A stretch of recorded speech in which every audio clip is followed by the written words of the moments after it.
насли имрӯз ба китобхонӣ таваҷҷӯҳ надорад. Ин фикри чанде аз олимони соҳаи филологӣ мебошад. Аз китобхонӣ дур шудаем, кам мутолиа менамоем. Сабаб чӣ аст? Чӣ гуна ҷомеаро ба китобхонӣ бояд талқин кард, то фардои бомаърифатро бунёд созем? Ин ва чанде аз муаммоҳои дигар имрӯз санаи 4 август дар толори китобхонаи вилоятии оммавии Тошқуча Асирӣ аз ҷониби суханшиносон мавриди баррасӣ қарор гирифт.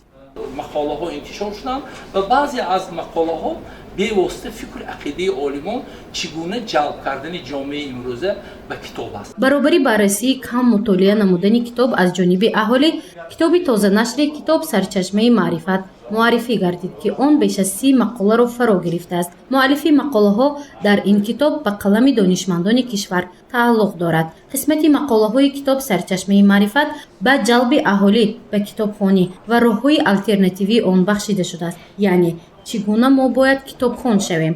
оиди ин фикру мулоҳизаи олимони кишвар ҷамъоварӣ гардидааст. маҷмӯи мақолоте ки бо номи китоб сарчашми маърифат интишор шуд дар шаҳри Хуҷанд дар нашриёти Ношир ба чоп шуд.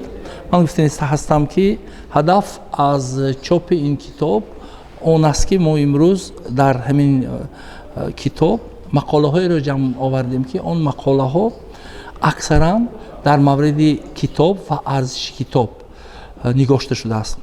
мо шумо медонем ки асосгузори сулҳу ваҳдати миллӣ, пешвои миллат, президенти ҷумҳурии Тоҷикистон муҳтарам Эмомалӣ Раҳмон дар паёми навбатии худашон дар мавриди хондани китоб, дар мавриди ҷалб кардани хоса ҷавонон ба китоб нуқтаҳои муҳима баён карданд.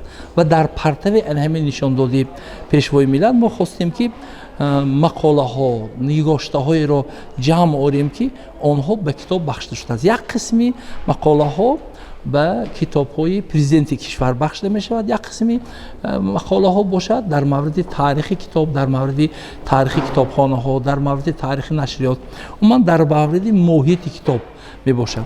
ман мехоҳам зикр кунам ки китоб зери назари академияи илмҳои ҷумҳурии Тоҷикистон Абуҷаббор Раҳмонзода ва ҳамчунин таҳти сарпарастии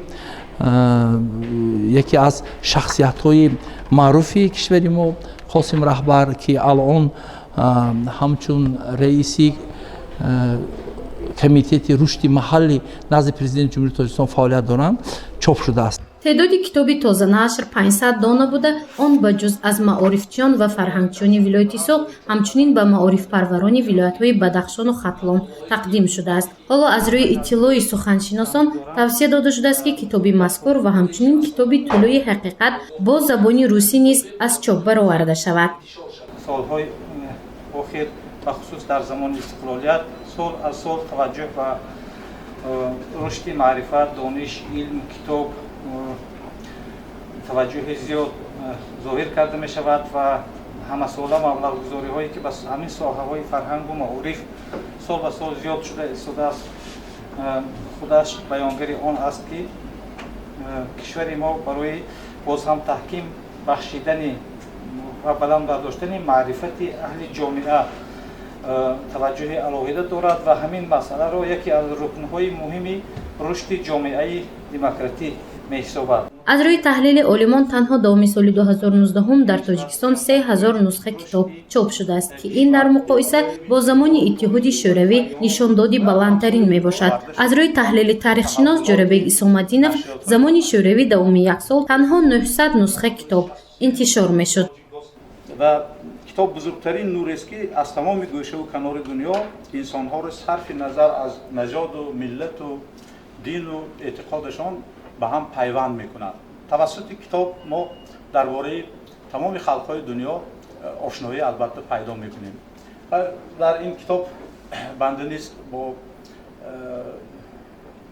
як мақола баромад кардам ки дар ин мақола дар бораи ҳамон нашриётҳое ки дар Тоҷикистони мо аст маълумоти мухтасар дар он ҷо оварда шуд. ман таҳаввулоти нашриётҳои Тоҷикистон дар ин мақолаи мо баҳо дода шудааст. китоби тоза нашри китоб сарчашмаи маърифат ки бо таҳия ва веростории суханшинос номзади илмҳои филологии Саидумрон Саидов ба таб расидааст, ба қисмати бештари иштирокчиёни толор тақдим карда шуд. ҳадаф аз ин ба хондани китоб ҷалб намудани табақаҳои гуногуни кишвар ва баланд бардоштани маърифати аҳолӣ ва хондани асарҳо маҳсуб мешавад.